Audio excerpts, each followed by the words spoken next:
Nadifa, I've got something to tell you. Are you listening to me? Because this is very important. Your uncle in Dubai is very sick. We have to go over there to look after the family.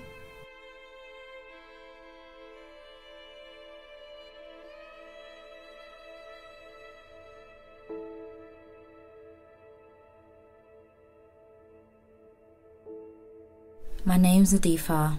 I'm 18 years old and I'm from London. When I was 12, my mum took me to Somalia and forced me to marry someone I'd never met. I grew up in Bow in East London. I loved art. I hated PE, but I was an amazing runner. Fastest in my class. I ran everywhere.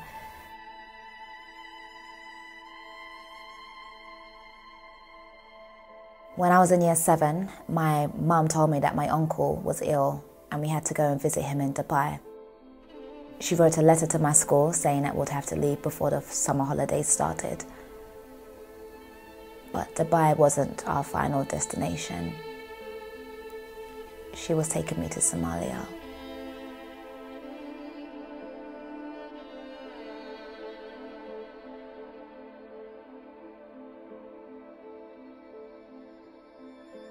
I was 13 when they forced me to marry him.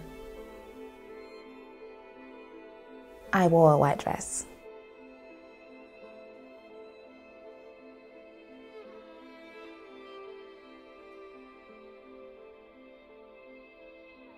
Before we got married, I was allowed to go to the internet cafe and use my mobile phone. But then after the wedding, it just all stopped. And whenever he wasn't at home, he would get a family relative to watch over me. And then when he was at home, he expected me to do everything. He wanted me to become his servant. He wouldn't even walk to wash his hands. He would make me bring 2 bowls of water.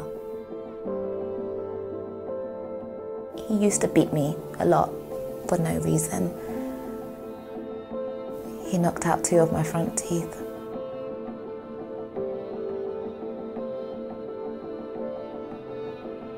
Once his brother came round and asked me how I was, and I said I was fine. And then he beat me for talking to his brother.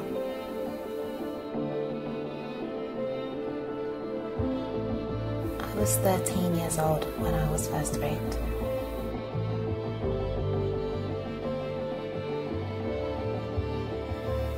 And months later, I gave birth to my first child, shortly after my 14th birthday.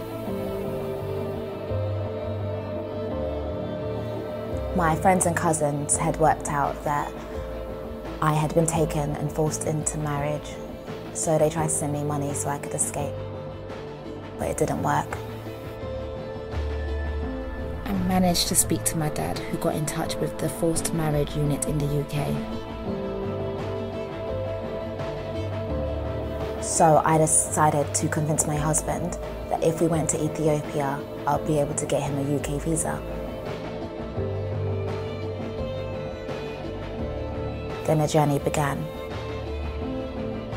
from Hargeisa to Addis Ababa. It was just 2 days, but it felt like forever.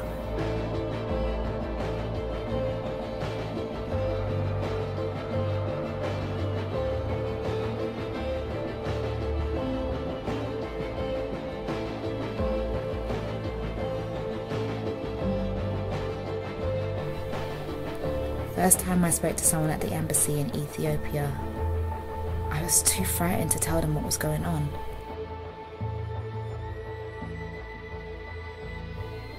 But eventually I managed to tell them what had happened, and they arranged me a flight back to the UK.